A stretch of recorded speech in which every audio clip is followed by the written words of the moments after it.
አድማጭ ተመልካቾቻችን እንደምን አላችሁ? መልካም በዓል እየተመኘን ዛሬ ካጠገቤ ታላቅ አርቲስት አባት አርቲስት እድሜ ዘመናቸውን ኢትዮጵያን ያገለግሉ የኪነ ጥበብ ባለሙያ ብዙ ጠባቢያንን መርጠው ለአንቱነት ያበቁ ታላቅ አባት አርቲስት ከዚህ በፊቱ አርቲስት ቀለመወርቅ ደበበ የአሁኑ ደግሞ አባ ቀለመወርቅ ናቸው። አባ ቀለመወርቅ ከይሆኔ በላይ ጋራ ቆይታ ለማድረግ ፈቃድ ሆኖ እዚህ ስቱዲዮአችን ስለተገኘ እጅግ በጣም አመሰግናለሁ።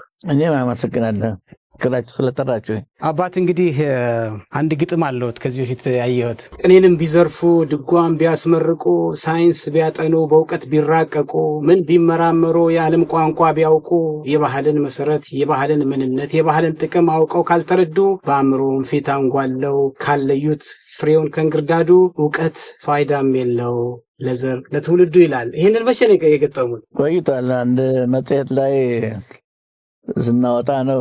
ወሎ ነበርኩበት ጊዜ ነው። የዛን ጊዜ እንግዲህ ፓምፕሌት የምንለው ማስታወቂያው ላይ እዚያ ላይ ነው የተጠቀሰው ጥቅሱ። ነገሩ ያው ያን ጊዜ ባህል ትንሽ የማደግም ያለማደግም እንቅስቃሴ የነበረበት ጊዜ ነበር እና አብዛኛው ባህሉ ከባህሉ ይልቅ ወደ አብዮታዊ ዘፈን ነበር። ያን ጊዜ ሁሉም አብዮት አብዮት አብዮት የሚል ነበረ። ወቅት ተከትሎ ነው እንግዲህ እና ነገር ግን በዛን ጊዜ እኔ ህሊና የታዘበው ማንኛቸውም ነገር ይሄዳል ይመጣል፣ ግን ባህል ለህዝብ መሰረትና ማንነት ስለሆነ ባህሉን ጠብቆ ካልሄደ ሌላው ሁሉ ይናዳል እንደሚል አመለካከት ግን ያው ግጥም ነው። በጣም ረቂቅና በጣም ሀያል ቃላቶች ያሉበትና እውነታን የተመረኮዘ ነው። በጣም ደስ የሚል ነው። ይሄ ከብዙ ዓመት በፊት ነው ካነበብኩት ነው ጠቀስ ያደረኩለት። ለካ አሁን ገና ነው።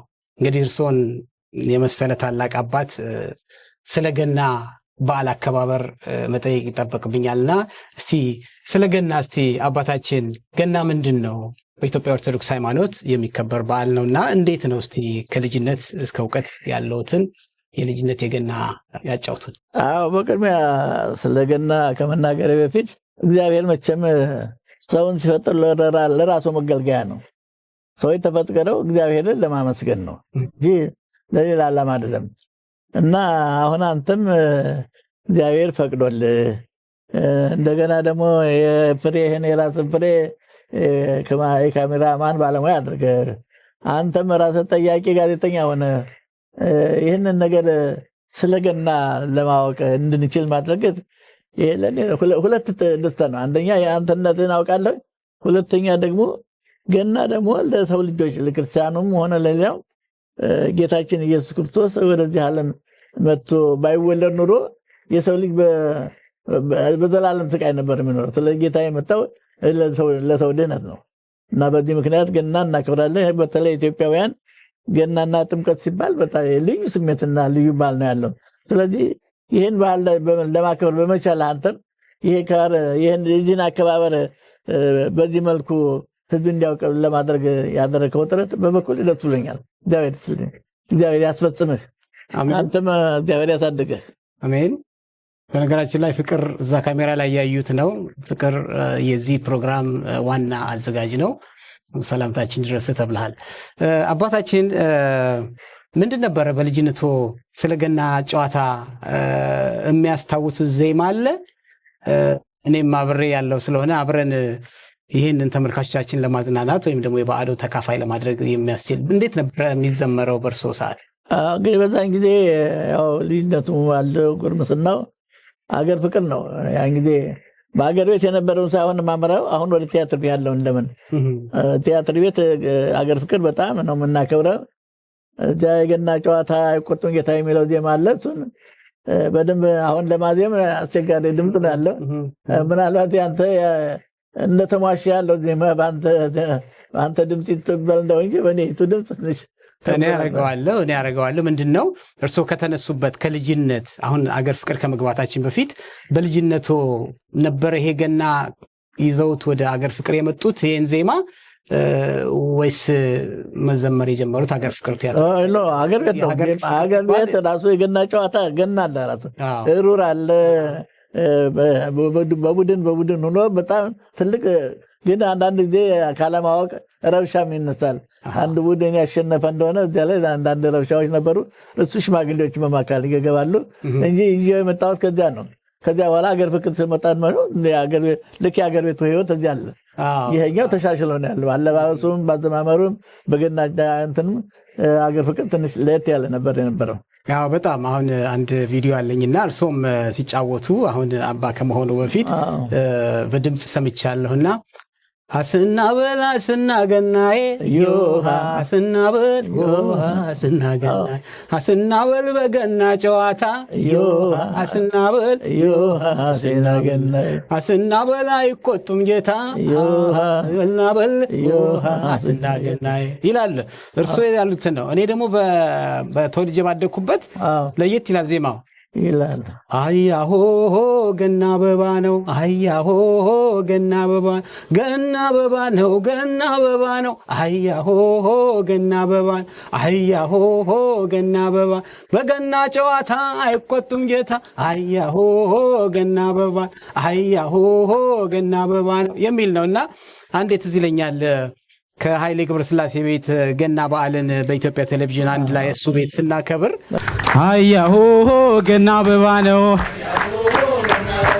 አያሆ ገና አበባ ነው ገና አበባ ነው ገና አበባ ነው አያሆ ገና አያሆ ገና አበባ ነው በገና ጨዋታ አይቆጡም ጌታ አያሆ ገና አያሆ ገና አበባ ነው አያሆ ማታ ነው ልሌ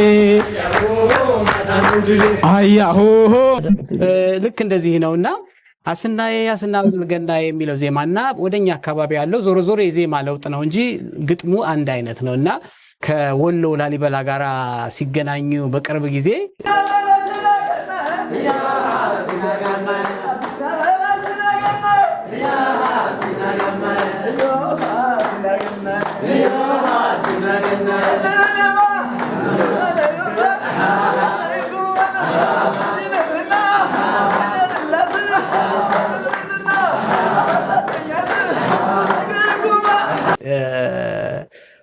ሽማግሌ ሆነው በቃ እንደዛ አይነት አስናበል ገናዬ እኔ ራሴ ልብ የሚነካ በጣም ጣፋጭ ዜማ እንደነበረ ነው ላስታውስም ወደው። እሺ አባት እንግዲህ እርስዎን ያህል ታላቅ አባት የእድሜ ባለጸጋ የታሪክ ቋት የታሪክ ማህደር በተለይ ደግሞ ለኢትዮጵያ ኪነት ለኪነ ጥበብ ያበረከቱት አስተዋጽኦ ከምንም በላይ ነው። በዘመኖ በጣም ብዙ ነገር ሰርተዋል። ከሰሩት ውስጥ ይተነትኑናል። እስቲ ለማንኛውም እርስዎን እዚህ ዛሬ የምናገኘውን አጠገባችን ሁሉ የሚያጫውቱን አባት ከየት አካባቢ ነው የፈለቁት? ከየት ነው ትውልድና እድገቶ? የትምህርቶ ደረጃስ ምን ይመስል ነበር? እኔ እንግዲህ ተወልጄ ያደግኩት ላስታ ላሊበላ ነው እና የትምህርት ጉዳይ በእኛ ጊዜ የአስኳላ ትምህርት ብዙም የገፋ አይደለም። ደግሞ እኛ ላሊበላ አብዛኛው እዚያ ያደገ ልጅ ቅኔ ካልተማረ ጾመ ድጓ ካልተማረ እንደ ማህየም ነው የሚቆጠረው። እዛ ውድድር አለ፣ እዚያ የቅኔ ትምህርት አለ፣ የቅኔውን ጾመ ድጓው አለ።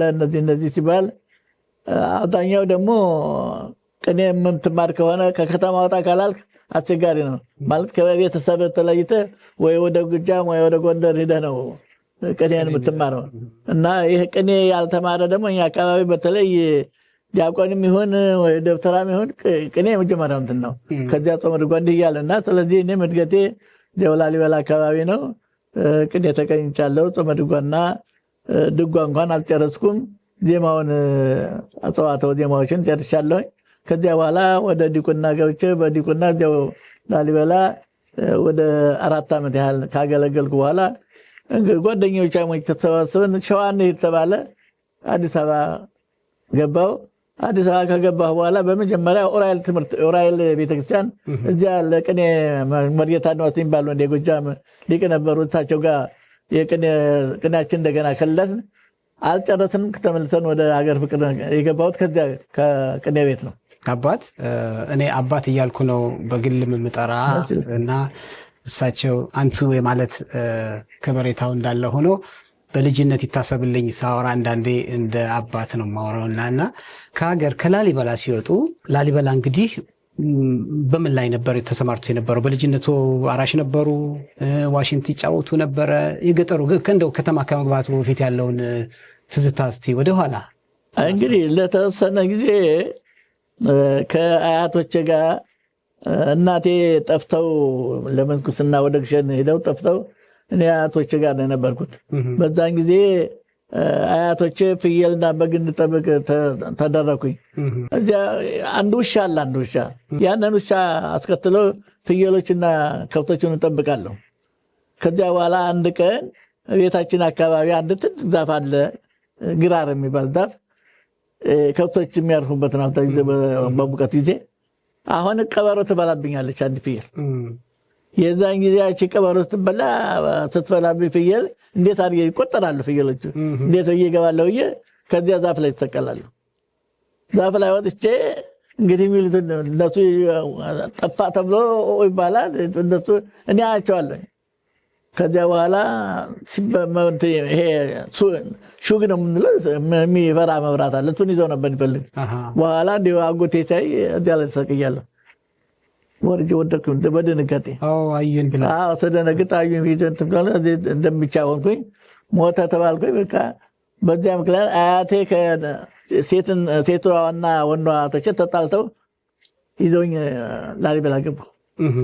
ከዚያ ካገገምኩ በኋላ ሁለተኛ ልጄ ዲያቆን ነው እንጂ የሚሆነ ፍየል አይጠብቅም ተብሎ ሴቷ አያቴ እዚያ ትምህርት ቤት አስገቡኝ። በሐሙስ ሐሙስ ስንቅ ይመጣልኛል። እኔ እዚያ ላሊበላ እዚያ በኋላ እናቴም እንዳጋድ ተፈልገው ተገኙ። እዚያው ላሊበላ ተቀምጬ እዚያ በኋላ ዲቁናውንም ሁሉንም ያገኘሁት ላሊበላ ነው። ከዛ አዲስ አበባ ሲገቡ እውነትም አሁን አገር ፍቅር ገባለሁ ወይም እንደዚህ ታዋቂ የጥበብ ባለሙያ ሆናለሁ ከዚህ ከድቁና ወጥተው ወደ ኪነ ጥበቡ ዓለም ገብተው ይህን የመሰሉ ታላላቅ አርቲስቶችን የገነቡት ቲያትር ቤቶችን በየክልሉ በየአካባቢ የሄዱ መመስረት የቻሉትና እዚህ ሙያ ላይ እንትን ያደረጉት አዲስ አበባ ከመጡ በኋላ ነው ማለት ነው እንጂ ከመጀመሪያ ሀሳብ አልነበረም። በፍጹም አንደኛ አካባቢያችን ይሄ ወግ አጥባቂ አሁን ይሄ መሰንቆ ይዞ እንትን ማለት አዝማሪ ምናምን የሚል ነው ያለው አካባቢያችን። ስለዚህ አዲስ አበባ ከመጣ በኋላ እንደ ርዕሰ ደብር ገብረ መስቀል ይባላል።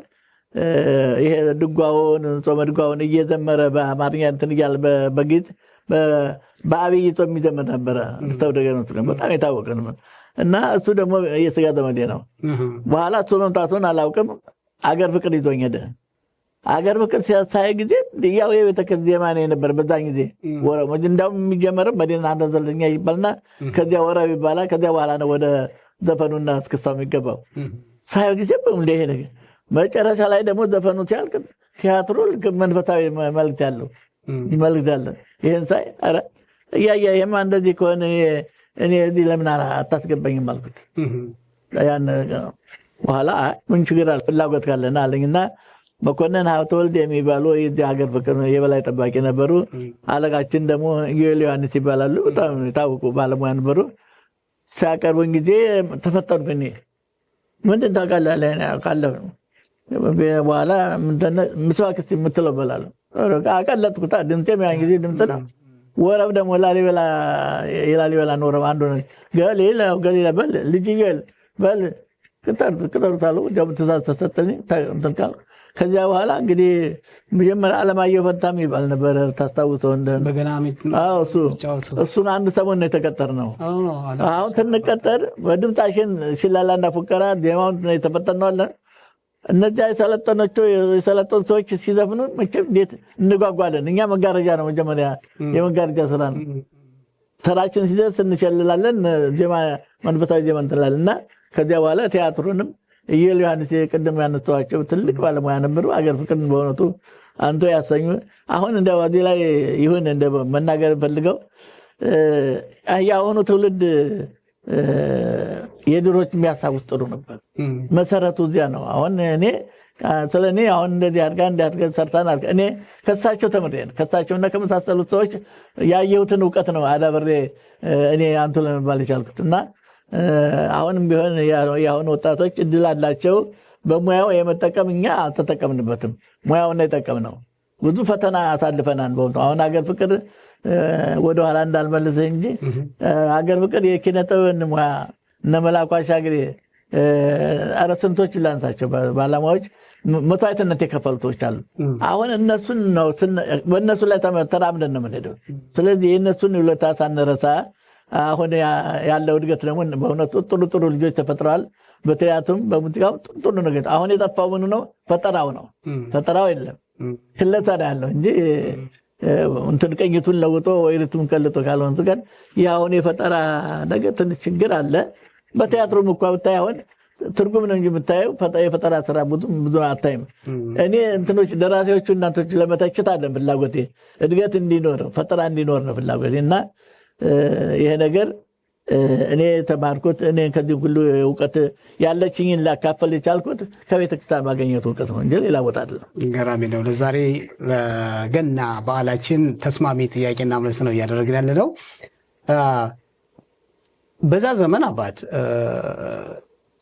ስንት ቲያትር ቤት ነበረ እዛ አዲስ አበባ ሲመጡ? ዓመተ ምህረት ውስጥ መቼ ነበረ በትክክል? እና እኛ እንግዲህ ካደግን በኋላ አገር ፍቅር አለ፣ ብሔራዊ ቲያትር አለ፣ ራስ ቲያትር እናስታውሳለን፣ መዘጋጃ።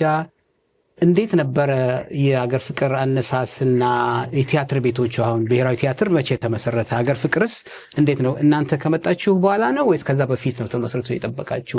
አገር ፍቅር ተመሰርቶ ነበረ፣ ግን ብዙ እንደዚህ ሌላ ቲያትር ቤት አልነበረም። አገር ፍቅር ብቻ ነው የመጀመሪያ ቲያትር ቤት ነው የነበረው። ብሔራዊ ቲያትር አልነበረም። በኋላ ነው በኋላ ታድሶ እንዲያው በጣሊያን ጊዜ ተሰርቶ ቤቱ ግን ሌላ መጫወቻ ሆኖ ነበረ። በኋላ ነው የታደሰው። ከዚያ በኋላ ነው ማዘጋጃ ቤት ነበሩ አውላቸው ደኔ የጀመሩት እሱን።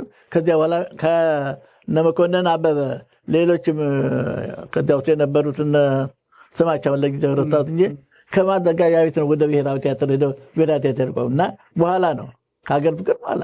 ሀገር ፍቅር ከጠላት ወረራ በፊት ነው በጀኖች ናቸው መኮንን ሀብተወልድና ሌሎች እንትኖች ለሀገር እንትን ይጠቅማን ተብለው አነሳሽ ተብለው ነው የተመሰረተው። ስሙም የሀገር ፍቅር የተባለው የኢትዮጵያ ሕዝብ የሀገር ፍቅር ማህበር ነበር የሚባለው። አሁን የሀገር ፍቅር ቲያትር ተብሏል። እንግዲህ ሀገር ፍቅር በዚሁ እንዳለን ሀገር ፍቅር አሁን ድሮ እኛ ኪነት ከመምጣቱ በፊት ኪነትን እናንተም ዘመኑም እንትን ያለ ሲመጣ ወደ ኪነት ወደ ክፍለ ሀገራት ሄዳችሁ ኪነትን ከመመስረታችሁ በፊት የሀገር ፍቅር ዜማዎች ምን ነበር የሚያነሱት? ለምሳሌ የቤተ ክርስቲያን ነው አልከኝ። እንደውም ሲጀምሩ በዘለሰኛና መዲናና ዘለሰኛ ነው ከተባለ እንዴት ሆኖ ነው ወደ ሌላ ነገር የተቀየረውና ወደ ኪነትነት የተቀየረው ማለት ይቻላል? አሁን እንግዲህ በዛን ጊዜ ቅድም እንዳልኩ አብዛኛዎቹ ዜማና እንትን ተብለው የገቡት ወጣቶች አሁን ከራሳቸው ከአቶ ዮሐንስ ጀምሮ ዲያቆን ነበሩ። እነሱም አብዛኛው የቤተ ክህነት ልጆች ናቸው። ስለዚህ መንፈሳዊ መልእክቱም አለ፣ ዜማውም አለ። አሁን ለምሳሌ መሰረተ መዲናና ዘለኛ ይባላል። ከዚያ ደግሞ መሰረተ ዜማ ይባላል። ከዚያ በኋላ ነው እንግዲህ እና በዛን ጊዜ እንግዲህ ምንድን ነው አንድ ውድድር ጥሩ ነገር ነበር እያደገ የመጣ። አገር ፍቅር ከተመሰረተ ቆየ በኋላ የክብር ዘበኛ መጣ፣ የፖሊስ ሰራዊት መጣ። ከዚያ በኋላ በአመት ገና ቤተመንግስት አዳራሽ ውድድር ነበር። ያ ውድድር በየቲያትር ሲደረግ አዳዲስ ፈጠራ። ያ ጊዜ ውድድር ነው። ሰው ቤቱን ዘግቶ ነው አንተ ብትሄድ አገር ፍቅር አትገባም። ምክንያቱም አዲስ ዜማ ይወስድብኛል የሚል ስላለ ሁሉም ጥሩ ውድድር ነበር እና እያንዳንዱ በአመት ይዞት የመጣው ውድድር ነጥላሁን ገሰሳ የጊዜ ጊዜ ነው የፈሩት እና ውድድር ስለነበረ ውድድሩ ደግሞ የቱ ያሸንፋል የቱ ነው ጥሩ ዜማ ያቀረበ የሚል ስለነበረ ለፈጠራ እድገት የነበረበት ዘመን ነው። ስለዚህ የመጀመሪያው ፈጣሪ የጥበብ መንገድ የከፈተው ሀገር ፍቅር ነው ማለት ይቻላል ማለት ነው። በጣም ግሩም ነው። እንግዲህ አባት ብዙ ታሪኮች አሉት። ከዚህ ሀገር ፍቅር ከገቡ በኋላ እርስዎ ጥሩ የጥበብ ሰው የኪነ ጥበብ ሰው ሆነው ከተገኙ ዘንዳ ከዛ በኋላ ጥበቡን ኪነ ጥበብን ለማስፋፋት በተለያዩ ቦታዎች እየዞሩ ኪነት ያቋቁሙ ነበረ፣ ያሰለጥኑ ነበረ። ከዚህም ማን ኪነቶች ናቸው ለመጀመሪያ ሄደው ሰብስበው ጥሩ በየሀገሩ ያሉትን ፈጣሪዎችንና የሙያ ባልደረቦችን የኮተኮቱባቸው የየትኛውን ኪነት ነው? እንግዲህ እኔ ምንድነው ሀገር ፍቅር ነው ብዙ ጊዜ ያሳለፍኩት ጊዜ። ከሀገር ፍቅር ወደ ብሔራዊ ቲያትር ተዛወርኩ። በባህል ሚኒስቴር ትእዛዝ ባህል ሚኒስቴር ከተዛወርኩ በኋላ ብሔራዊ ቲያትር 2 ዓመት ነው 3 ዓመት እንደቆየው አሁን ባህል ሚኒስቴር የወሎ ክፍለ ሀገር ጥያቄ ያቀርባል። ባህላችንን እንደዚህ የሚያደርግልን ባለሙያ ይላክልን ብሎ በደብዳቤ ባህል ሚኒስቴር ይጠይቃል። ባህል ሚኒስቴር ደግሞ 6 ሰዎች ለውድድር ይመስለኛል ያን ጊዜ አልሰማንም እኛ ከ6 ሰዎች አካባቢውን የሚያውቅ አካባቢውን ባህልና ወግ የሚያውቅ ሰው ተብሎ ሲባል እኔ እንዳጋጣሚ ድል ደረሰኝ መሰለኝ ወደ ወሎ ተላኩ። ማነው የላከኝ? ብሔራዊ ቲያትር በባህል ሚኒስቴር አማካይነት። ከዚያ እንግዲህ ወሎ ከሄድኩ በኋላ ወሎ አዳራሽ ነበረ፣ ጣሊያን የሰራው አዳራሽ። ነገር ግን ምንም አልነበር፣ ባዶ ቤት ነበር፣ ተዘግቶ የነበር ቤት። ከዚያ በኋላ እሱ አዳራሽ ስም ነበረው? ጣሊያን ስም አልነበረውም። በኋላ ነው እኔ የባህል አምባ ብዬ ሲሰየምኩት። ከዚያ በኋላ እንደሄድኩ ምንም አልተገኘም። በየቦታው እንግዲህ ባለሙያዎችን መሰብሰብ ግዴታ ነው። እዚያ መጀመሪያ ያደረኩት ምንድነው በየመጠጥ ቤቱ ነው ሄደው። ምክንያቱም የዛን ጊዜ ባለሙያዎቹ እነዚህ መሰንቆ ወይም ዘፈን የሚዘፍኑት እዚያ ነው የምታገኛቸው። መጀመሪያ እንደውም 3ቱ ስላሴዎች የሚባል ቤት ነበረ። ያ ቤት ምንድነው መዝናኛ ቦታ ነው ወይም መዝናኛ ቦታ ነው። 3 እህትማማቾች ናቸው የከፈቱት። ሶስቱንም የምታያቸው አለባበሳቸው ምናቸው የሚለይ ነገር የለም። ማሪቶ እዚያ ነው የምትጫወት ነበር።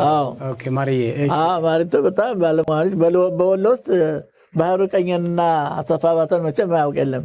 ማሪቱም እንደዚሁ። ከዚያ ሳይ ግን ማሪቱ ስትዘፍን ልብ ትሰውራለች። አገኘሁ አልኩ፣ አንድ ሰው አገኘሁ። ከዚህ እሷን አነጋገር ምናለ ተቀጣጠል ለየዋት። ዚነት ሙሀባ ደግሞ ሌላ ቦታ ነው የምትሰራ። ዚነት ሙሀባ እነሱን አሁን ከዚያ ማሰንቆም እና ይራጌ የሚባሉ ሰፋ ለገሰ የማሪቱ ታናሽ ወንድም።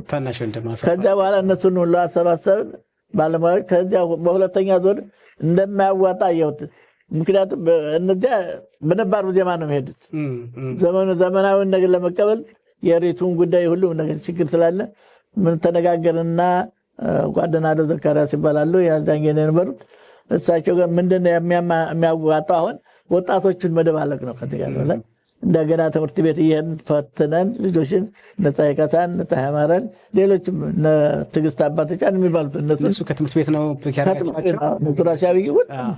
ከዚያ በኋላ እነሱን አደባለቅና እነዚህ ዘመናዊውን እነዚያ ባህሉን አንድ ላይ በጣም ውበት እንዲያውም እያደገመ ከዚያ በኋላ ያው 1-5 ዓመት ያህል የሚቻለውን ያህል ሰርተናል። ልጆቹም በትጋት እኔ ጋር ተቀናይተው እኔ ከነሱ እየተማርኩ እነሱም ደግሞ የሚቻሉትን እያደረጉ ከኔ እየተቀበሉ መቼም የወሎ ባህል ለአንተ ለመንገር አልችልም። እንግዲህ ላሊበላ ኪነትን ቡድን የኪነት ቡድኑን ላሊበላ ኪነት ቡድን አልነው። ባህል አምባውን ደግሞ ባህል አምባ አልነው። ይሄ እንኳን ብዙ ጊዜ ነው ላሊበላ ስለተወለድኩ የእሱን ለማግኘት ነው ብሎ ብዙም ፈተና ነበር። ያ ጊዜ ካድሬዎቹ ብዙ ፈተና ነበረብን። ግን ጓደናዶ ዘካሪያስ በጣም ስለሚደግፉ ነገሩን እንደዚያ ተበረታተን። እያንዳንዱ አውራጃ ደግሞ ለኪነቱ ማቋቋሚያ ገንዘብ አዋጥቶ ምን ብሎ ለአልባሳትን ሁሉ ያሟላው ራሱ ክፍለ ሀገር የአካባቢው ህዝብ። ከዚያ በኋላ እያደገ መጣ። እንዳጋጣሚ ጓደናዶ ሊቀመንበር መንግስቱን ወልዶ ይጋብዛሉ። ሁሉን ነገር ከጎበኙ በኋላ ማታ እዚያ ባህል አምባ ትርኢታችን እንዲጋብዙልን ተደረገ። ቲያትራችንን ሙዚቃችን ካዩ በኋላ ያን ጊዜ እነ ባቡር ያን ጊዜ ነው የወጡት። ከዚያ በኋላ ካዩ በኋላ በማግስቱ ሊቀመንበሩ መንግስቱ ማለት ነው ጠርተው አመስግነው ምን ይደረግላቸው የሚል ጥያቄ ነበረ። እዚያ እኔ አሁን በአሁኑ ጊዜ ይደረግልን የምንንቀሳቀስበት ትርኢታችን ለህዝብ ለማሳየት የሚያስችለን ትራንስፖርት ቢፈቀድልን ብዬ እንዳጋጣሚ ስናገር ጓድና ደውም ነው ይሄን ደግ ብለታቸው አቀረቡ። ጓድ መንግስቱ እዚያው እኛ ባለንበት አንድ አዲስ መኪና አውቶቡስ ከመጡት አንድ መኪና ይሰጣቸው ተብሎ እዚያው ተፈቀደልን። ያንም ህጃ አምጥቼ በሱ ስንጠቀም ቆይተናል እና ይሄ ነበር ታሪኩ። ፈጣን ባቡሩ በጣም በዘመኑ በኢትዮጵያ ሬዲዮም የሚተላለፍ ትልቅ ዜማና ብዙ ሰው በዘመኑ ያዳምጠው የነበረ ነው። እኔም ህፃን ሆኜ የማዳምጠው የነበረ ነው። እስቲ ከማህደር ያገኘሁት ፎቶ አለ አጠገቤ። ይህን እኔውና አሁን የምታወራውን ነገር ነው እና ለጨዋታ ያመችሃል። እስኪ እነማን ናቸው? ምን ነበረ?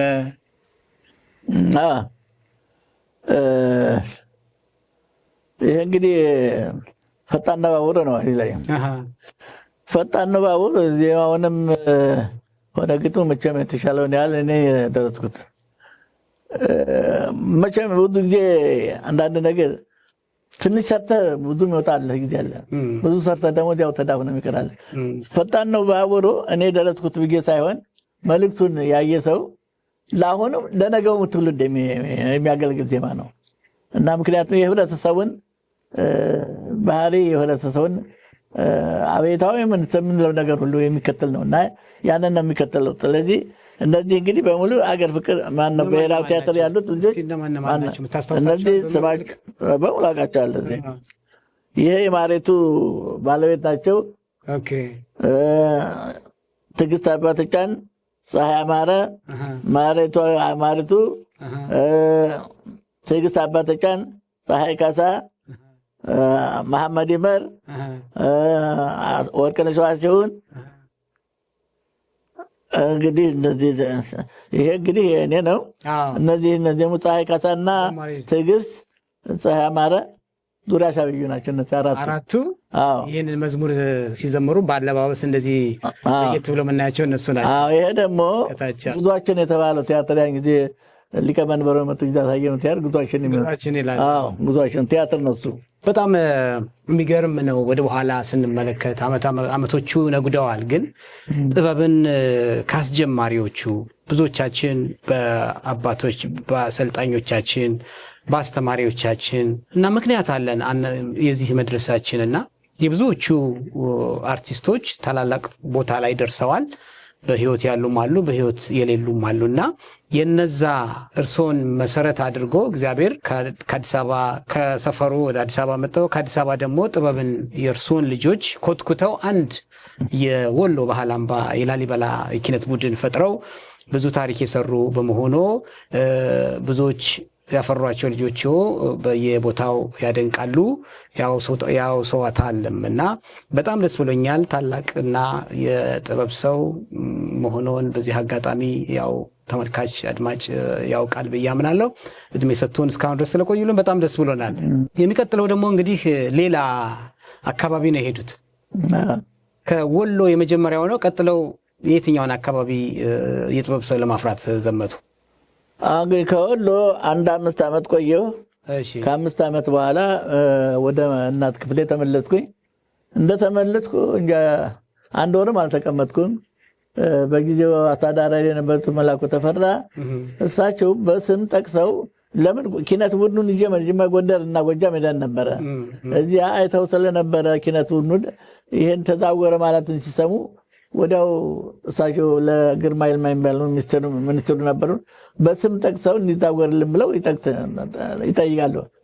እዚያው እንጃ 1 ወር እኮ አልቆየሁም። አገር ፍቅር ማነው ብሔራዊ ቲያትር ተዛውሬ እንደገና ጎንደር ሄድኩኝ። ጎንደር ሄጄ የጎንደር እና የወሎ የኪነት አቋቋም የተለያየ ነው። የጎንደር ወሎ ቅድም እንዳልኩ ከየቦታው እንደዚህ አድርገን እዚያው አካባቢ ታንወጣ ነው። ጎንደር ግን እንደደረስን መኪና ተሰጥቶን እኔና ይልጋ ዱባለ የሱ የይልጋ ዱባለ ልጅ ነበር። ሶስታችን አውራጃዎችን ዙረን ከእያንዳንዱ አውራጃ ነው እንትን ልጆችን ያመጣናቸው ከየገጠሩ ከየአውራጃው እና ከየአውራጃው ካመጣን በኋላ ደግሞ ዝም ብሎ አይደለም የማሳሰቢያ አዳራሽ ተሰጥቶን የምን ማዕከል የሚባል ረሳሁት እንጂ ስሙ በደንበኛ ምግቡም ምኝታውም ምንም ተዘጋጅቶልን 9 ወር ሙሉ እዚያ ልክ እንደ አዳሪ ትምህርት ቤት እዚያው ነው የሰለጠን ነው። እዛን ጊዜ በእውነቱ የሰውን ውለታም መርሳት አይገባምና መላኩ ተፈራ የሚባሉት አስተዳዳሪ እዛን ጊዜ ያደረጉለት የኪነት እንዲያድግና ለፍሬ እንዲበቃ ያደረጉት እሳቸው ናቸው። እና እኛም የሚዋከው የወሎ ብዙ ካድሬው ምንም አያሰራም፣ ብዙ ችግር ነበረ። እንዲያው ሰውየው አስተዳዳሪው ጎበዝ ነው እንጂ እኔ ብዙ ፈተና ነበረብን እና አለመጣጣም ብዙ ነገር ብዙ ችግር ነበረ። ጎንደር ግን ምንም ችግር የለም፣ ጥበቃ አለ፣ ራሱን የቻለ ምንም ይደረግልልን፣ ሙያውን ብቻ ነው የምታሰልጠው እና በጥሩ ሁኔታ ያው ሲመረቅም ምናልባት ሰምተህ ይሆናል ከትግራይ ከጎጃም ያሉት የኪነት ቡድኖች በሙሉ ተጠርተው በክብር እነ አፈወርቅ ተክሌ እነ አምጣልኝ ትልቆች ሰዎች እነሱ ሁሉ ባሉበት ሚኒስትሩ ናቸው ግርማ ይልማ ባሉበት እነሱ ሁሉ ባሉበት በትልቅ ሁኔታ የተመረቀው እና ከዚያ ከተመረቀም በኋላ ያው አዲስ አበባም ባህር ዳርም የተለያዩ ቦታዎች ሄደን አሳይተን አንድ 5 ዓመት ነው የቆዩት፣ 3 ዓመት ነው የቆዩት ጎንደር። ከዚያ በኋላ በእውነቱ አሁንም ደስ የሚሉ ልጆች ብዙ ጎንደር ውስጥ ትዝ የሚሉት ልጆች አሉ። ለምሳሌ እነ ይርጋ ዶባለ እና አሳፎ ደባልቄ እና በበለው ጥሩ ጥሩ ባለሙያዎች እና በብርሃኔ አሁን እንግዲህ የዜማው ሊቅ ነው እና እኔ ተካውት የምልጅ ቢኖር ብቱን በዜማ ደረጃ እና በዚህ ደረጃ ላይ ከወሎ ከሄድኩ በኋላ ጎንደር፣ ከጎንደር በኋላ ደግሞ ወደ እናት ክፍሌ ተመለስኩኝ። ከዚያ በኋላ ግን ያው ወደ ሌላ ዓላማ ነው የገባሁት። በጣም ድንቅ ነው። አሁን ብዙ አርቲስቶችን ነው አሁን እና ብርሃኔ እና አሰፉ ደባልቄ እና አባባ ይርጋ ሌሎቹ ከወሎ ደግሞ ዚነት መሐባ፣ ማሪቱ ለገሰ ብዙ አርቲስቶች አንቱ የተባሉ አርቲስቶች በእርሶ መስመር ተቃኝተው ለዚህ ደርሰዋል፣ ለአንቱነት ደርሰዋልና ትልቅ አበርክቶች ነው እና እነዚህ የኪነ ጥበብ ሰዎች ልጆቹ ያመሰግኖታል። ሁልጊዜ በልባቸው እንደሚኖር ተስፋ አድርጋለሁ። ያው በዛ ዘመን እንዳሉት ኪነት የጎንደር የወሎ ተቋቁሟል። እንደገና የጎጃም ደግሞ የግሽ አባይ ኪነት የተቋቋሙም እንደዚሁ ከብሔራዊ ቲያትር እነ አቶ ይፍሩ ጎበና እንደዚሁ የተለያዩ ሰዎች መጥተው ይፍሩን አስታውሳለሁ በብዛት መስራች እንደነበረ እና ከብሔራዊ ቲያትር መጥተው የመሰረቱት እንደሆነ ተቀባይነቱ እንዴት ነበረ? እንግዲህ ሁለት አይነት ሂደት ነው የነዛን ጊዜ። አንደኛ በኃይሉም ተቀውዶ የነበረው እያበበ መጣ። እሱ ብቻ ሳይሆን በጎኑ ደግሞ ይህ አብዮታዊ ዝማሬ ደግሞ መጣ እና ሁለቱም ወጣቱ ትውልድ ሁለቱንም እየተቀላቀለ ያገኘ በጣም ደስ የሚል ሂደት ነው። ኪነት አደገ ይባል በዛን ዘመን ነበር። ኪነቱን ብቻ ሳይሆን ባለሙያው አሁን ለምሳሌ አገር ፍቅር ያን ያህል ዘመን ሲኖር በጀት አልነበረውም። አገር ፍቅርም ብሔራዊ ቲያትርም በጀት ያገኘ እዛን ጊዜ ነው እና በጀት በማግኘቱም ደግሞ ባለሙያውም እንደልቡ ሙያውን ሊያስፋፋ ችሏል። ቲያትር ቤቱም ደግሞ መልክ እያገኘ ጥንካሬ እያገኘ ነው ሄደው እንጂ በዛ ጊዜ በፊት የነበረው ትልቅ ተስፋው ምንድነው? እንደው እኔ አሁን ትዝ እንደሚለኝ በዚያ ኪነት ውስጥ እኔ እንድቆይ ያደረገኝ ምንድነው? ወደ ውጭ ስንወጣ በሌላው ዓለም የምናየው ለኪነ ጥበብ ያለው ክብር ሌላው ዓለም ማለት ነው።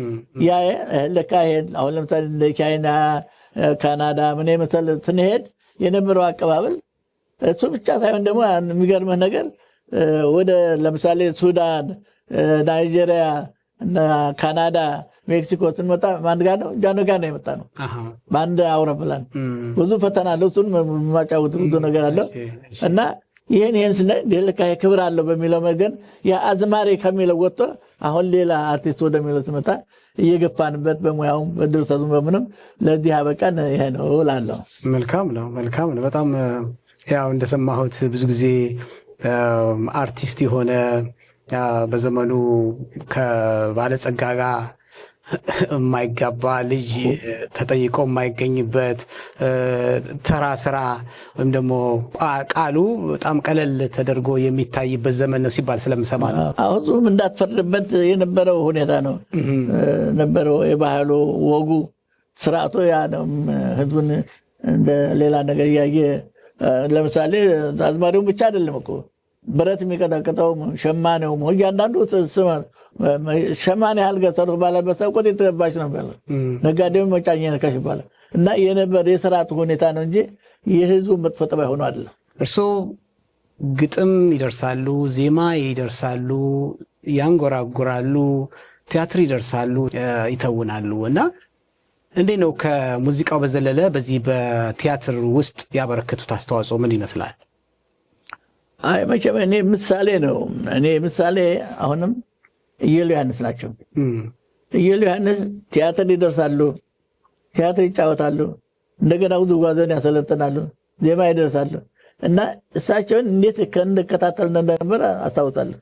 እና እኔም እንደዚሁ ከዛቸው በቀሰምኩትና በራሴም ደግሞ ጥረት ባገኘሁት ቲያትርም ደርሻለሁ። ሙዚቃዎችንም ያው እንደምታውቀው ነው ብዙ ነገሮችን ለማድረግ ሙከራ ነው። ያ ሲባል ግን የራስህ ችሎታ ብቻ ሳይሆን ከህዝብ የምታገኘው እና ከባለሙያው የምታገኘው ድጋፍ ነው አንተን ለአንቱታ የሚያበቃና ይህንን ደግሞ ህዝቡንም ሆነ ባለሙያዎችን በጣም አመሰግናለሁ። በቲያትሩ ረገድ ምን ያህል ቲያትሮችን ተውነዋል? የደረሱት ድርሰት አለ ወይ? እንግዲህ ይህን ያህል ቲያትሮች ተጫውቁት ለማለት ይጠፋኛል ብዛታቸው። ትልልቅ ቲያትሮችን ተጫውቻለሁ። የራሴን ድርሰቶች ከ5 እስከ 6 በላይ በወሎም በጎንደርም በአዲስ አበባ በሀገር ፍቅር ያሳየኋቸው የራሴ ድርሰቶችም አሉ። እስቲ ዝርዝር ካላቸው የሚያስታውሷቸው ከሆነና በቲያትር በተዋናይነት ደግሞ ትልቁን በጣም ደስ ብሎኝ የሰራሁት ቲያትር ይሄንን ነው ብለው የሚሉት የሚያስታውሱት አለ? አዎ በሀገር ፍቅር ማህበር በነበርኩበት ጊዜ እድሜ ልክ እስራት፣ ትዕግስት ማነው ባልቻ ባነብሶ ብዙ ነገሮች ቃል ኪዳን አፍራሽ የሚባል ነበረ። እነሱን ሁሉ እንግዲህ ተጫዋች ያለ እነሱ ያተዩል ድርሰቶች ናቸው በአብዛኛው። በየብርሃኑ ዘሪሁን ስሙ ጠፋኝ እንጂ የአቤ ጉበኛ ድርሰት ነበረ። ስማቸውን አርስቱ ነው የጠፋኝ። እና የራሴም ድርሰቶች እንግዲህ ነበሩ። እድልና ስራ፣ ምቀኛው እድሌ፣ ጉዟችን እንደዚህ የሚባሉ የራሴም ድርሰቶች አሉ። ሁሉም አገር ፍቅር ያሳየኋቸው። መጨረሻ ቲያትሮ የትኛው ነው? መጨረሻ መድረክ ላይ የሰራሁት ባልቻ አባነፍሶ ነው። ባልቻ አባነፍሶ በሀገር ፍቅር የመጨረሻ መድረክ እሱ ነው። ያን ጊዜ የአድዋ በዓል ይከበር ነበር። ታስታውስ እንደሆነ ሞቱን ፕሮፌሰር ማነው ዩኒቨርሲቲ የነበሩት እሳቸው ነበሩ የሚያስተባበሩት። እሸቴ እሳቸው ነበሩ የሚያስተባበሩት። እሱን ሰርቼ በሚቀጥለው ፕሮግራም እንዳለ እኔ እንዳጋጣሚ ሞጣበት አስቸኳይ መውጣት የነበረብኝ አሁን በዝርዝር ባላወራውም መውጣት የነበረብኝ ጊዜ ስለነበረ እግዚአብሔር ፈቅዶ ነው እንጂ ባልወጣ ብዙ ችግር ነበረብኝ እና ተነስቼ ያንን ቲያትር ገና ፕሮግራሙን ሳያልቅ 3 ጊዜ ነው 4 ጊዜ እንደሰራሁት በመድረክ እኔ ተነስቼ። ስለዚህ ቀጠለ ከሀገር በመውጣት ሆነው እንጂ ጥበቡ በዛው ባሉ ይቀጥል ነበረ። ወዴት ወጡ? ወዴት ሄዱ? ከኢትዮጵያ ወደ እስራኤል ነው የሄድኩት። ወደ እስራኤል? ምን በሚመለከት? አይ እንግዲህ ለማሳየት ነው ወይስ ጥበቡን እንደዚሁ ለማሳየት ለመስራት ወይስ? እዚያማ ሲሄድ በመጀመሪያ አጋጣሚ እድል ያገኘሁት ጎንደር በነበርኩበት ጊዜ አንድ ቤተ እስራኤል የሆኑ ወንድም መጥተው ነበር ጎንደር ያኔ ኪነት ቡድን ሳሳይ። ከዚያ እሳቸው እስራኤል ሀገር ሄደው እንዳጋጣሚ አሁን የነበረው የአብዮት ጉዳይ ነው ተብሏን አይደለ? ብዙ ነገሮች ነበሩ። መንግስት ሲለወጥ ሁልጊዜ ችግር አለ እና በዛን ጊዜ ምንድነው ግልጽ ለማድረግ ያህል እንዲያውም እኔ እድሜ በዛን ጊዜ 53 ዓመት ነበር። እንግዲህ ያለ እድሜ በመጀመሪያ ነገር ሲጀመር እንደውም 12 ዓመት እጥፍ በልቷልና ተብሎ ከጡረታ እንዲገለል ተደረገ። ከጡረታ እንዲገለል ተደረገ። ገና 3 ዓመት ይቀረኛል። አሁን 12 ዓመት በልታል። ብቻ አታዳፍርሽብኝ ነው ነገሩ። አሁን ከዚያ በኋላ እኔ ደግሞ አላወቅኩም።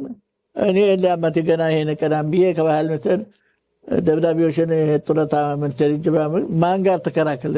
ደብዳቤው የሄደው ከጠቅላይ ሚኒስቴር ነው።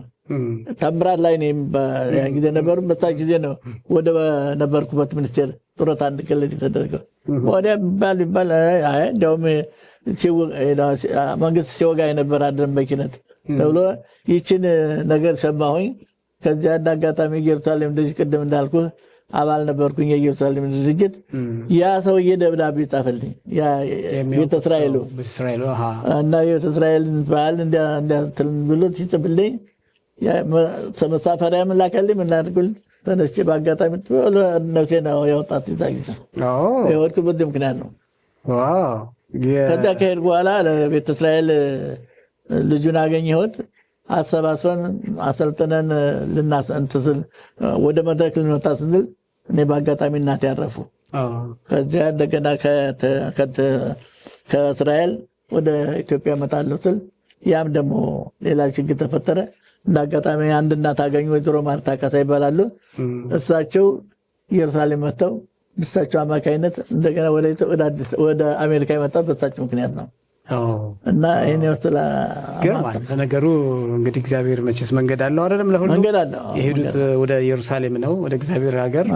እንግዲህ እዛም ሄደው ጥበብን ለመቀጠል አስበው እንደነበረ ነው እያወሩኝ ያሉት። እንግዲህ መቼም ጥበብ መንገዷ ረጅም ነው፣ ሰፊ ነው። ከዛ ወደ እስራኤል ሀገር ውስጥ ለስንት ዓመት ቆዩ? 5 ዓመት ቆዩ። 5 ዓመት። ከዛስ ወደ አሜሪካ ቤት በኩል መጡ? እንዴት? ምክንያቱ ምንድነው? ወደ አሜሪካ ደግሞ አሜሪካማ ያው እግዚአብሔር ይባርካቸው እናት አገኙኝና እዚያ ገዳሙ ላይ እንትን አገለግል ነበረ። ገዳሙ ላይ ኢየሩሳሌም እዚያ እንዳጋጣሚ ቅኔ ምናምን ስመራ አይተው እንዴ ማነው ሲባል ጊዜ እሳችን በኋላ አስጠርተው እንዴ ለምንድን ልጆች ያውቃሉ በሙያ በኩል ያውቁ ስለነበረ ነታማኙ ልጅ ነበር የታንግት እና ልጆቹ ለምን አይሄዱም? ኧረ እኔ ማላውቁ ሀገር የት እሄዳለሁ አልኳቸው። እኔ ደብዳቤ ልላክልህ አሉኝ። አይ ከሆነ እንደው ነገሩን ጣል አድርጉት። በ15ኛው ቀን ደብዳቤ ላኩልኝ ይሁንና በኋላ ያን ደብዳቤ ይዤ አሜሪካ ደግሞ ማዕከል የሚባል አንድ ወንድም አለ እዚያ በእሱ አማካኝነት የቋንቋው የምን ስላለ አብራይስጥ ስለማልችል አሁን እሱ ደብዳቤዎችን ፎቶግራፍ ይሄ እንዳንተ እንዳዘጋጀሁ ይዞ ሲሄድ ጊዜ ምንም ጥያቄ አልተጠየቁም። ስዕሉን ምናምን አይታ በቃ መታችልኝ። አሜሪካ ተጣላችን። መልካም መልካም፣ በጣም ደስ የሚል ነገር ነው።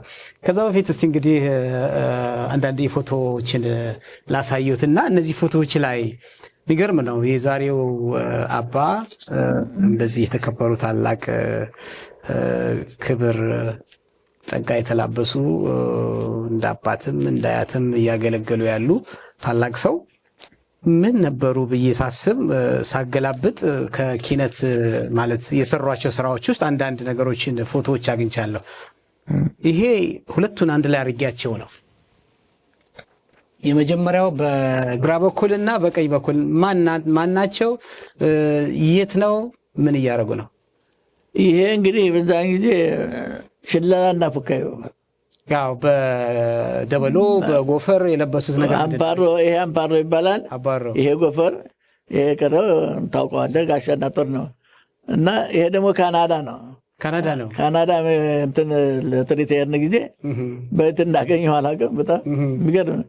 የካናዳ ነው። ይሄ ስንት ዓመተ ምህረት ይሆናል? የካናዳ እኔ እንጃ ዓመተ ምህረት ረጅም ጊዜ ነው። አሁን ባህል ኢትዮጵያን ባህል ነው እንግዲህ እነሱ ናቸው እነዚህ ፈረንጆቹ ያው የውጭውን የኛን ባህል ስለሚያደንቁ እነሱ ናቸው እነሳ ብለው እንትን ያለ በጣም በጣም አሪፍ እና ደስ ነው። ሌላ ደግሞ ይሄ ነው። ይሄ ደግሞ ይሄኛው ሁለቱ የለመን አሁን መንተሰማ ለማርያምን ነው። ይሄን ደግሞ አሰለፈቻችን ነች። አሰለፈቻችን ነች። እና ይሄን ቲያትሩን ስምረሳሁት እንጂ ሁለታችን ትልቅ ቲያትር ነው። የሚገርም ነው። በጣም ትልቅ ቲያትር ነው። አለባበስ ጎልማሳነት የሚገርም አይነት የፈረንጅ አክተር ወይም ደግሞ ከሌላ አክተር የበቀሉ ነው የሚመስሉትና በጣም የሚገርም ዘመን ነው። መስካሪ ነው። አንድ ምስክር ተገኝቷል። ፎቶ ይናገራል። ፎቶ ነው። እዚህ ጋር ደግሞ ዋሽንት ይዘዋል፣ መሳሪያ ይዘዋል። ጓደኛውትም እንደዚሁ መሳሪያ ይዘዋል። ምንድን ነው ይሄስ? እስቲ ሮማኑ አለም ይባላል። ማነው እንትና ጎጃማን አንድ ደራሲ አቤ ጎበኛ የእሱ ቲያትር ነው። ትሰሩ ነው። ይሄ ሮማኑ አለሙ ይባላል። ሮማኑ አለሙ ይባላል። ይሄ እንግዲህ ሽፍታ ባህሪ ነው። አትንኩኝ። ዋሽንት ትጫወታለህ አባት? ካለ አሁን ላሳይህ። ጥሩ ነበረ። ሊንበርም አሁን ከዚያ መስመር ወጥተናል። ቲያትር እየሰራችሁ ነው? የቲያትሩ ስም በአብዮት ጊዜ የአብዮት የሚጠራ ነው። እንዳላሳሰት ብዬ ነው። ጀግንነት ነው። በስመ አብ የሚገርም ነው። ሌላ ደግሞ እዚህ ጋር ደግሞ ሽክ ብለዋል። ደግሞ እዚህ ጋር ደግሞ እነሱን ሁሉ የበለጠ አለባበስና ግርማ ሞገስ ነው ያለው። እነማን ናቸው? ቻይና መሰለኝ። ጃፓን ሄደው ያውቃሉ? ጃፓን አልኩም። ቻይና ነው እንግዳ። ቻይና መሰለኝ። ቻይናዎች መሰለኝ። ኮሪያ አልሄድኩም። ቻይና መሰለኝ። ነገር የሚገርም ነው። ያ አለባበስ ያው ምስላቸውን የምናየው ወይ ኮሪያዎች፣ ጃፓኖች ናቸው። እንጃ በትክክል አላሰብኩም። ምንድን ነው የኑነሳነት ሲባል ብለው እንጂ ግንዛቤያችንም ይህን ያልከው የአሁኑ ግንዛቤ ያን ጊዜ እንዳለ አባትን አሁን አባትና ይሄን ያየ ሰው በምስክርነት እንዲሆን ነው። እንዲህ ነበሩ አባታችን ለማለት ነው። ሌላ ደግሞ ይሄ ብዙ የኪነቱ አባሎች ናቸው። ይሄ ጎንደር ኪነት ነው። የጎንደር ኪነት ነው። የጎንደር ኪነት ሲመሰረት ሲመረቅ ነው። ሲመረቅ ነው። ይሄ ጎንደር ኪነት ገርም ነው። ታሪኩ አለን ማለት ነው። ይሄ ደግሞ እነማን ናቸው? ቅድም ያልካቸው ናቸው እንደዚህ ማለት ወንዶች። እስቲ ጥቀስ።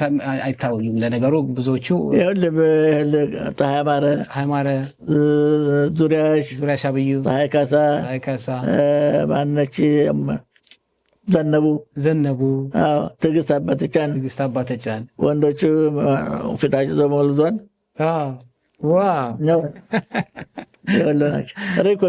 ላሊበላም ሲጀምሩ ያላቸውን ነገር ያገኘው። እንግዲህ ይሄ ዘመን ነው። አባት የስንት ዓመት አዛውንት ነው አባት ነው? አሁን አባት 86 እየሄድኩ ነው። ተመስገን። እግዚአብሔር ይመስገን። በጣም ደስ ይላል። እንግዲህ ለዚህ በረከት የሰው ልጅ ላደረገልህ እኮ ታመሰግናለህ። እግዚአብሔር እድሜ ሰጥቶ ከብዙ ነገር አሳልፎ ከብዙ መከራ ብዙ ፈተና አይተናል። በበረሃ እንደ ወታደሩ በሚዘምትበት አሁን በኤርትራ በረሃ ብዙ ስቃይ አይተናል። ከብዙ ሞት ድነናል። እና ያን ሁሉ አሳልፎ ቆም ብዬ እንዳስብና ያደረገልኝን ፈጣሪን ለማመስገን በሚችልበት ጎዳና በመግባቴ እኔ በጣም ደስተኛ ነኝ። አሁን ግሩ ነው። በጣም ደስ ይላል። አባት ውሃ እየጠጣን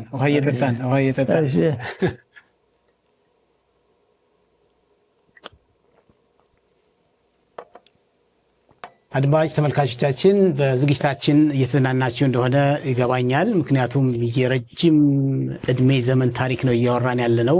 ብዙዎቻችሁ በእኛ ዘመን ያላችሁ ይህን ነገር ታውቃላችሁ፣ እሳቸውንም ታውቋቸዋላችሁ። ኪነጥበብ ምን ያህል እድገቷንና መሰረቷን ታውቃላችሁ። አሁን ደግሞ እያዳመጣችሁ ያላችሁ አዲሱ ትውልድም ደግሞ ከእሳቸው ጽናት፣ ብርታትና ለሀገር ያለ ፍቅር ብዙ ነገር እንደምትማሩ ተስፋ አድርጋለሁ። ጨዋታዬን እቀጥላለሁ ወደ አባታችን። አባት እንግዲህ አሁን ያለነው አሜሪካ ነው። በዚህ ስቱዲያችን ያለው ቨርጂኒያ ውስጥ ነው። እርስዎ አሜሪካ ከገቡ ስንት ዓመት አደረጉ? እንግዲህ ከ20 ዓመት በላይ ነው። እዚህም ደግሞ ከመጡ በኋላ ይህን ጥበብ አልዘነጉትም። በተለያዩ ለምሳሌ ዓለም ፀሐይ ወዳጆ ታላቁ አርቲስትና የጥበብ ፈርጥ የሆነችዋ እዚህ ጣይቱ ኢንተርቴንመንት፣ ጣይቱ የመዝናኛ ማዕከል፣ የባህል ማዕከል መስርታ እንደዚሁ በግጥምም ጊዜ ቲያትርም አብረዋት እየተሳተፉ ይሰሩ ነበረ። እዚህስ አሜሪካ መጥተው ለዚህ ለነዋሪዎቹ ከጥበቡ ምን ያህል አካፈሏቸው?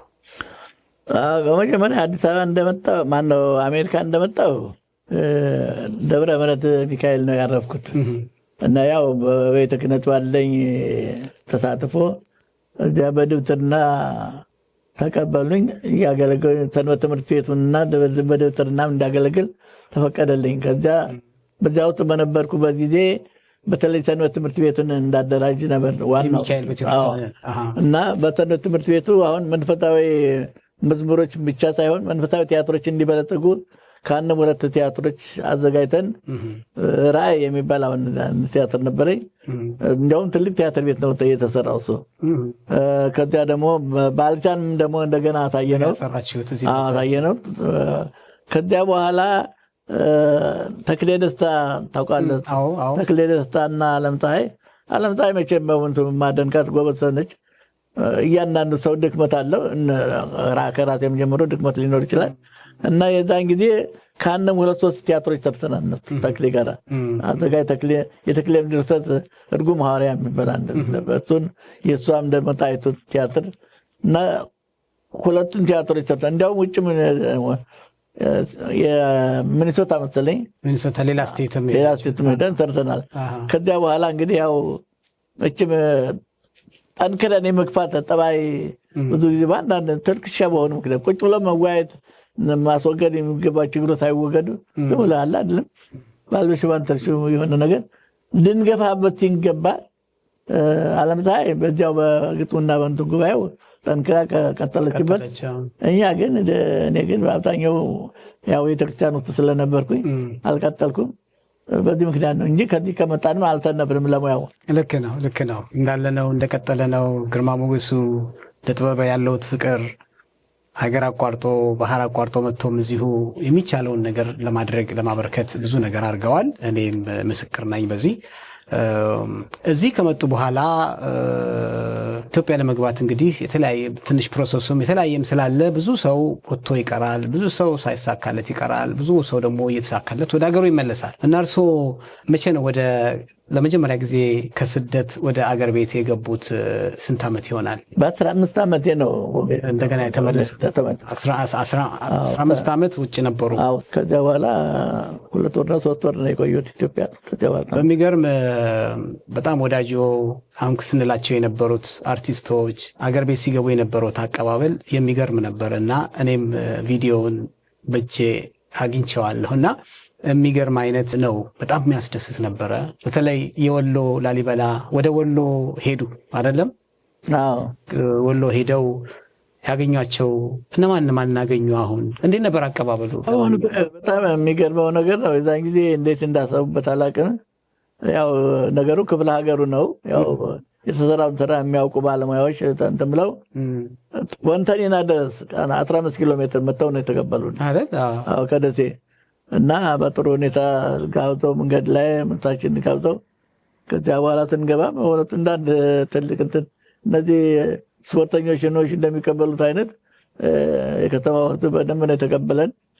ከዚያም ደግሞ ዩኒቨርሲቲው ተቀብሎ እኔንም አስተናግዶ ጥያቄዎችን መልስም አድርገን የተቻለውን ያህል ወሎ በዚያ መንገድ የተመለስኩት።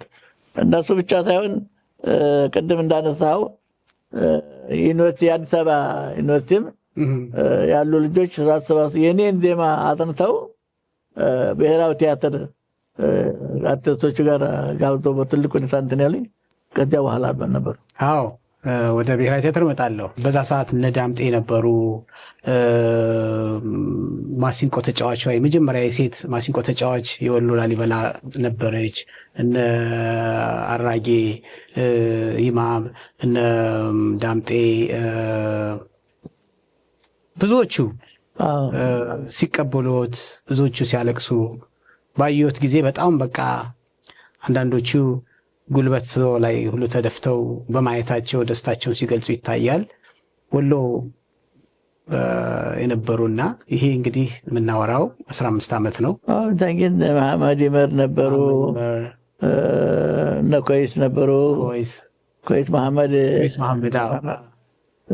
ያው አብዛኛው አራጌ ኢማም ነበሩ፣ እንዳሰፋ ለገሰ ነበሩ፣ ብዙዎቹ ነበሩ። ብቻ አሁን መቼም በመቆየት እድሜ ይረሳል እንጂ ብዙዎቹ አዳዲሶችም ደግሞ እንትን ያሉ ስለነበሩ አዲሱ የተቋቋመው ነው እሱ ሁሉ ነባሮች። አሁን እንደገና ተመልሼ ሳየው በዚህ 15 ዓመት በጣም ሁለት ታላላቅ ሰዎች አርፈዋል መሰል። ማሲንቆ ተጫዋቿዋ ማን ነበር ስሟ? እሷ ፈንታዬ።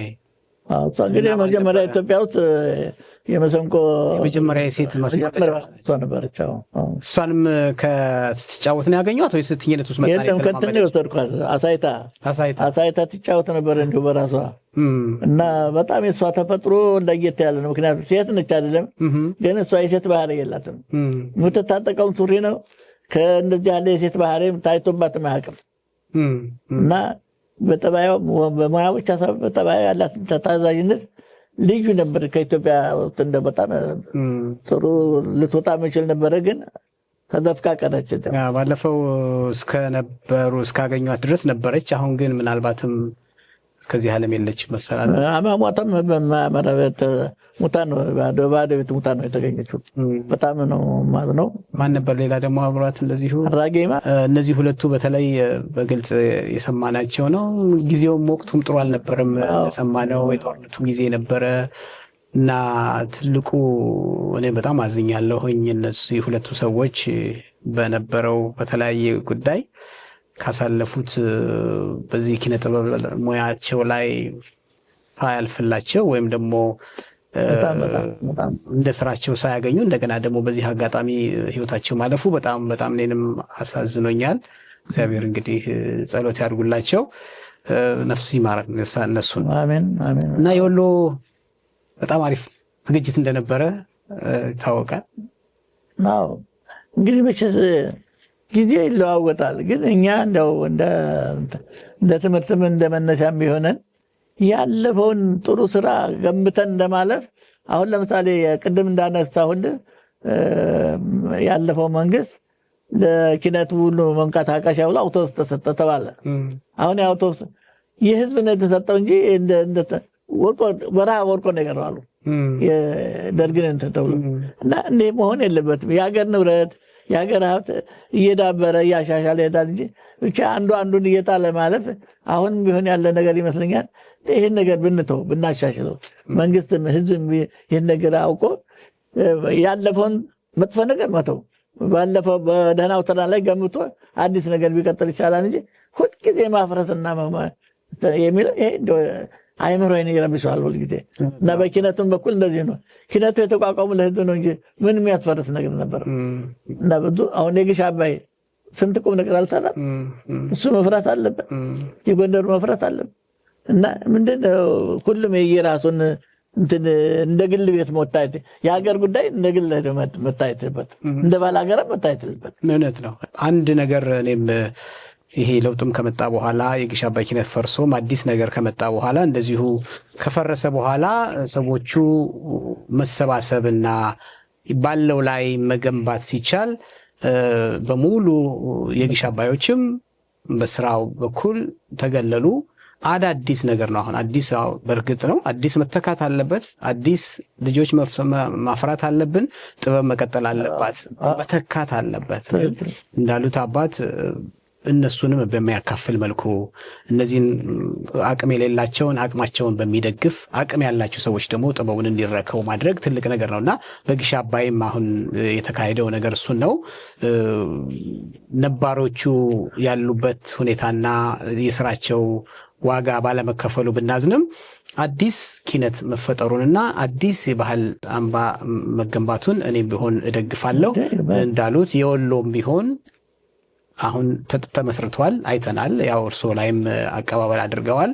አዳዲስ ወጣቶች ተፈጥረዋል። እሰየው ነው። በጣም የሚያስደስት ነገር ነው እና እንደዚህ እንደው በመሀል ላይ ጠብጠብ እያሉ በኑሮውም በተለያየ የሚያመልጡን የድሮ ባለሙያዎችን ስናጣ እናዝናለን እና ነው እንጂ አገርማ ታፈራለች አዳዲስ ነገር በጣም ፈረሞልቷል እያደጉነት ፈጠራ ነው ትንሽ ወደኋላ ሄደው እንጂ በአርቲስቶች ጥሩ በፊልም በምን የምናያቸው በጣም ጥሩ እንትኖች ባለሙያዎች እየፈሩ ነው። ግን ለምን ሁልጊዜ በኮፒ ይቻላል ወይ? ህዝቡ አለ አይደል እንዴ ህዝብ እኮ እስካለ ፈጠራ አለ። የሚያልቀው ፈጠራ የሚያልቀው ህዝብ ቆሞ ከሆነ አገር ቆሞ ከሆነ አለዚያ ግን ምንድነው ችግሩ? እኔ ደራሲያን ችግር አልገባኝም። እና ይሄን ነገር እንደ ጠንከራ አድርገህ ብታስተላልፍ ደስ ይለኛል። ፈጠራ በጣም ሞቷል፣ ወደ ኋላ ቀርቷል። የኛ ተግባር የኛ ስራ ባህልን መጠበቅ፣ ቅርስን መጠበቅ እና ሀገርን መውደድ ትልቁ መሰረታችን ነው። ምንነሳው በባህላችን ነው ዙሪያ ነው ምንነሳው፣ በቋንቋችን በጥበባችን ነው። ሁላችንም በአደባባይ ወጥተን አንቱ የተባልነው የአካባቢያችንን ባህልና ቋንቋ ስለምናስተጋባ ትውፊት ስለምንጠብቅ ነው እና ሁሉም ሰው ወጣቱ አዲስ ነገር አይምጣ ማለት አለም አዲስ ነገር ያስፈልጋል። ግን የኋላው ከሌለ የለም የፊቱ የሚለው አባባል ስላለ የኋለኛውን እንደ ሶርስ እንደ መነሻ መሰረት በመቁጠር ለነሱ ዋጋ ሊሰጥ ይገባል የሚለውን ለማስተላለፍ ነው። እኔም በዚህ እስማማለሁ። አባት አሁን ከወሎ አቀባበል ወደ አዲስ አበባ እንምጣና አዲስ አበባ ደግሞ በሀገር ፍቅር ቲያትር በብሔራዊ ቲያትር የተሰጠውት ትልቅ አክብሮትና አቀባበል ገርሞኛል። የሀገር ፍቅሩን እናስታውስ እስቲ።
እንግዲህ የትኛውን አሁን እኔ ያየሁት አቀባበሉ እነዛ አሰለፈቻሽኔ ቲያትር ቤት ውስጥ ገብታችሁ የተቀበሏችሁ እና አንድ ፕሮግራም ነበር ባለቤቱ እርስዎ እና በሙሉ ቆዩት አርቲስቶች የጥበብ ሰዎች ተሰብስበው እየዘፈኑ አብራችሁ እየዘፈናችሁ ያሳለፋችሁት አቀባበልና እስቲ ስለዛ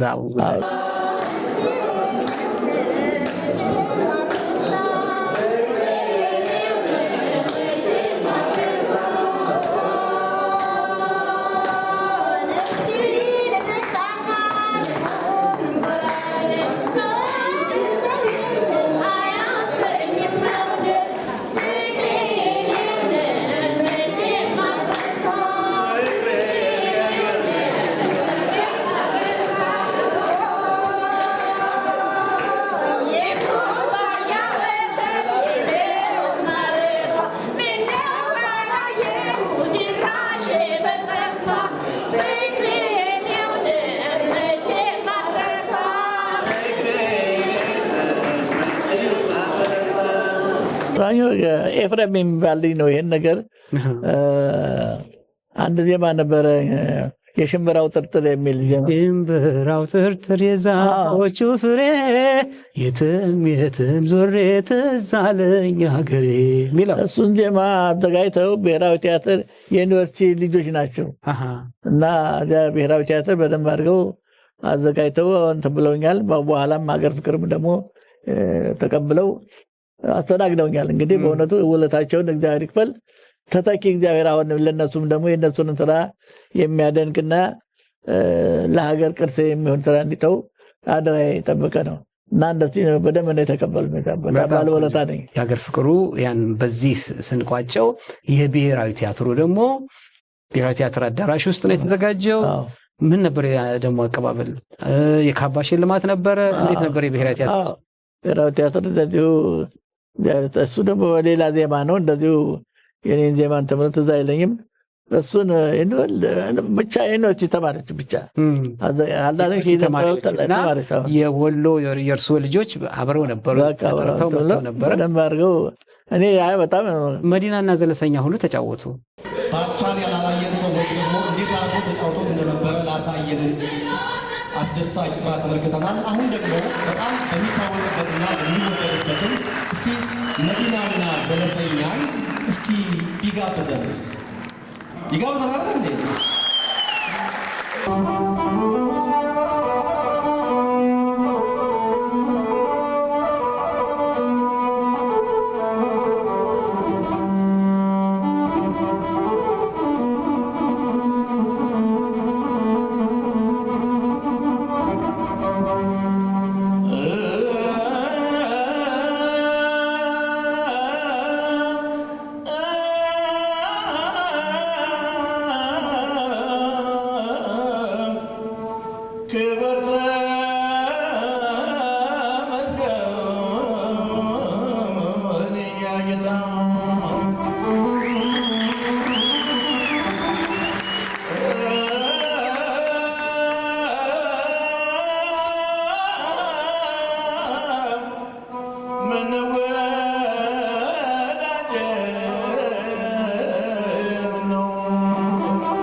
የሚገርም ድምጽ ነው። በዛ እንግዲህ 73 ዓመት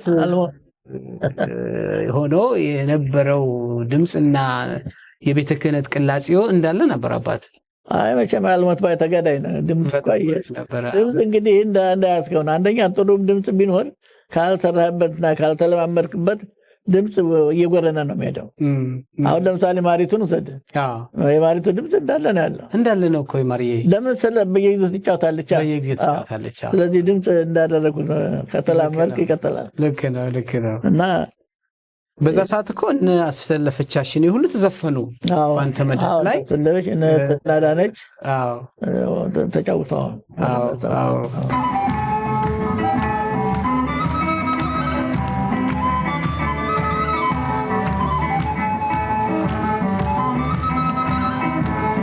ጭብጨባ እናድርገው።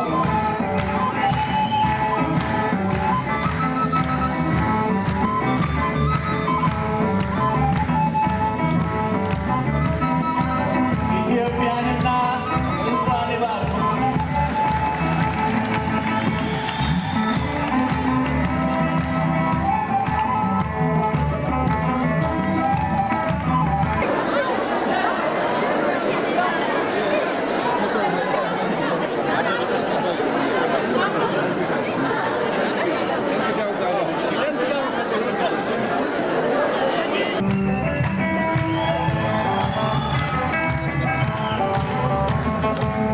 ትገናኛላችሁ? አዎ በስልክ በተለኛ ሰለፈች ጋር በሳምንት 2-3 ጊዜ እንገናኛለን። ስታር ነበር በጣም ያኔ ፕሮግራሙ ላይ በቃ ነሳራ ተክሌ። በአጠቃላይ እንግዲህ ሌላ ጥያቄ ከሌለ እኔ ለማመስገን እንፈልጋለሁኝ። በቅድም ልቀቻቸው ወሎም ቢሆን ጎንደርም ቢሆን የእኔ ውጤት ይቻላል። አብረኛ የተሰለፉ ልጆች አንዱ ከአንዱ እየተማማረ እንደ ስሙን ለእኔ ተጠቅሎ መጣ እንጂ ብዙዎች ባለሙያዎች ናቸው በእውነቱ እና እነሱንም አመሰግናለሁ። በይበልጥ ደግሞ እንግዲህ አንተም ፕሮግራምህን እንዳላጠናቀፍ እንጂ ይሄ በዓል ትልቅ በዓል ነው። የጌታችን የመድኃኒታችን ኢየሱስ ክርስቶስ ልደት በዓል ማለት ለሰው ልጆች ድህነት የተፈጠረበት የተደረገበት የድህነት ቀን ነው፣ የድህነት ዘመን ነው እና ስለዚህ ይህንን በዓል አስታውሳችሁ ያለንን ሙያዊ እንቅስቃሴ ያለንን ትረካ በማስፋፋት ይህንን ነገር አስበህ ማድረግ ለእኔ ትልቅ ነገር ነው እና ትልቅ ነህ። አሁንም እግዚአብሔር ትልቅ አድርግ። እንግዲህ እግዚአብሔር ይባርክ ነው ትልቅ ይባርክ። ምንድነው ዳዊት ለተሐሪውም ከተሰሞሙ ከእናታቸው ማህፀን የተመረጡ አለ ይላል። አሁን ይሄ ማለት እንግዲህ እግዚአብሔር ያንተን አርአያ የሚከተል እግዚአብሔር ልጆችን ይባርክልህ። አሜን። እንዲያውም በእውነቱ ብዙ ቁም ነገር እየሰራህ ነው። በባህል ያደረግከውን ነገር ሳይ እንደ መሞጋገስ እንዳይመስልህ ተለማርካች እንጂ አንተ የሰራቸውን ስራዎች የምንተርክበት ጊዜ ቢኖር አይበቃም። ይሄ ባህል ጥሩ ነው፣ ባህል መሰረት ነው ብለህ ሁልጊዜ ያዋለህ ልጅ አብሮ አንተ ጋር እስክስታ ሲጫወት ምን ማለት ነው? ይሄ ተገብቶታል ይተው እስክስታ እያስተማርከው ነው አይደለም እኮ ባህሉ እንዳይጠፋ ወጉ እንዳይጠፋ ባህልህን ያዝ ነው። ከዚህ የበለጠ ትምህርት አለ እንዴ? ከዚህ የበለጠ ዩኒቨርሲቲ ሄደህ የምትማረው ነገር አለ እንዴ? እና ስለዚህ እግዚአብሔር ያክብርህ። ባህልህን ወግህን እንዳከበርክ ቤተሰብህን እንደዚሁ የበለጠ ልጆችን ዓለም ያሳየ። እኔ በእውነቱ ሰው ሊታዘብ የፈለገው ሊል ይችላል። እኔ ከልቤ ነው። ትልቅ ስራ ነው እና እግዚአብሔር አሁንም ይህም ባህል ባርኮ ቀድሶ በተለይም ደግሞ ሁላችንም ልናዝንበት ልናርቅበት የሚገባው የህዝባችን ሮሮ፣ የህዝባችን እልቂት፣ የህዝባችን ፈተና፣ የሀገራችን እንባ መቼ ነው የሚደርቀው? እንዴት ብለን የምንጠይቀው ፈጣሪያችንን? ገናን የምናከብረው በዳቦ በቆሎ ምን ነው አይደለም እኮ። ሌላ ይሁን አንድ ነገር ሳልናገር ማላልፈው እኔ አሁን አዲስ አበባ ብዙ የደስታ ነገር፣ ብዙ የሰርግ ነገር፣ ብዙ ለዓለም ነገር አለው። ያልቀው ህዝብ ሳይማን ነው ወንድሙን እየበላ ይህ ነገር ያዋጣል። በታሪክ አስወቅተን መሪዎችስ ምን ማለት ነው? መሪ ማለት ምን ማለት ነው? ከመሪ ያነሰ እኮ ነው መሪ ማለት ነው። እና በእውነቱ ይህን ነገር ሽማግሌዎችም ካህናቱም የእስልምና ሃይማኖት አባቶችም እባካቸው አንድ ነገር አድርጉ። እባካቸው አንድ ነገር ሁት ባይለቅ ወንድሙን አይብላው።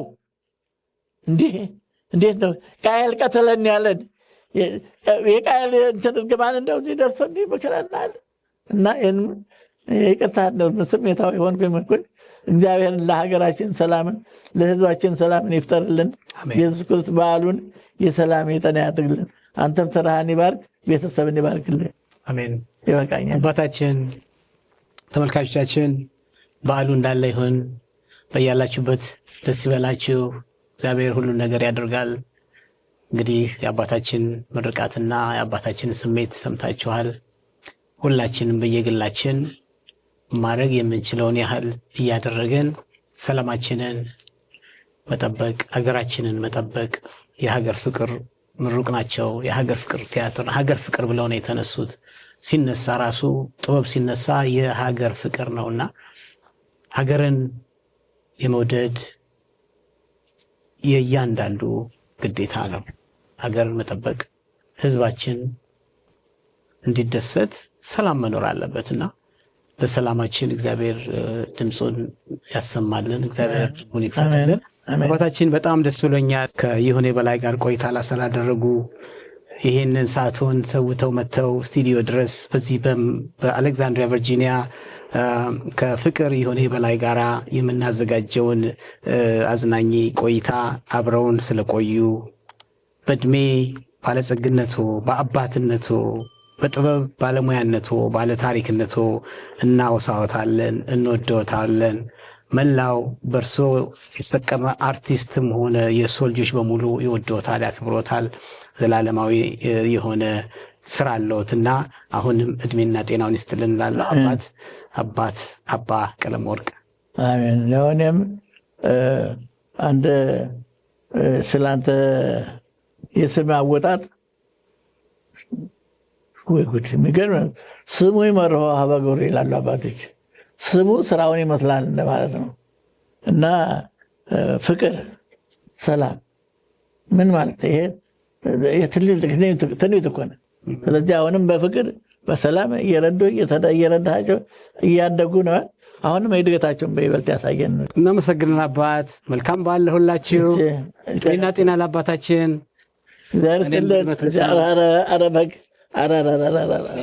አንተማ ምትሳምን እንጂ አሜን አሜን። አድማጭ ተመልካቾቼ ከይሁኔ በላይ ጋር ቆይታ ፕሮግራማችን እንደቀጠለ ነው። እንግዲህ በዚህ አጋጣሚ አባታችን እንደዚህ አጫውተውናል። በዚህ የመጽሐፍ ያው እንዳያችሁት የመጽሐፍ ምርቃት ባካሄድኩበት ጊዜ አባታችን አንደኛው የመረቁኝ ያስመረቁልኝ አባቴ ናቸው።